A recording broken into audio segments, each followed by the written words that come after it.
Avec Lattice Pro, nous allons enregistrer les positions successives du centre d'un objet au cours du temps. Ouvrir Lattice Pro, cliquez sur l'icône vidéo, puis cliquez sur Fichier et choisir la vidéo souhaitée, ici TP béret. On observe automatiquement le mouvement du béret. Rembobinez totalement la vidéo en cliquant sur la double flèche de gauche pour visualiser la première image. Cliquez sur Sélection de l'origine pour choisir avec la souris clic gauche l'origine du repère. Ici, on choisit la position initiale du centre du disque. Ensuite, cliquez sur Sélection de l'étalon pour cliquer sur le haut, puis tirez jusqu'en bas de l'étalon. Indiquez sa longueur réelle en mètres, ici 1 mètre. Vous pouvez changer le sens des axes. Déplacement absolu signifie que le référentiel choisi est le référentiel terrestre.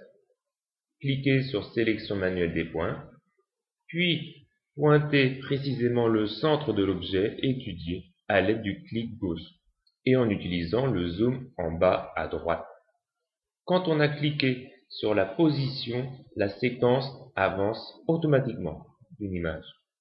On recommence le pointage au même endroit, c'est-à-dire au centre. Il est impératif de cliquer sur le même point de l'objet. Lorsque tous les points sont saisis, cliquez sur Transférer les vecteurs. Vous pouvez observer les vecteurs vitesse et accélération à droite, ainsi que leurs coordonnées et normes à gauche. Avec le clic droit de la souris, vous pouvez récupérer les normes de ces deux vecteurs. Fermez cette fenêtre, puis accédez tout à gauche à la liste des courbes X, Y, vitesse et accélération en fonction du temps. Vous pouvez renommer ces courbes en effectuant un double clic gauche, puis changer son affichage. Glissez la courbe X en ordonnée. Refaire la même opération pour Y, mais de l'autre côté pour éviter les problèmes d'échelle. Créer une nouvelle fenêtre, choisir disposition mosaïque auto pour visualiser toutes les fenêtres.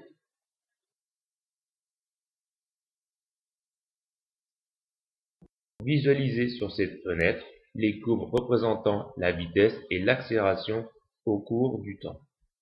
Vous pouvez cliquer sur Tableur pour accéder aux valeurs en glissant la variable X, puis la variable T. Vous pouvez insérer cette fenêtre en cliquant sur Mosaïque Auto.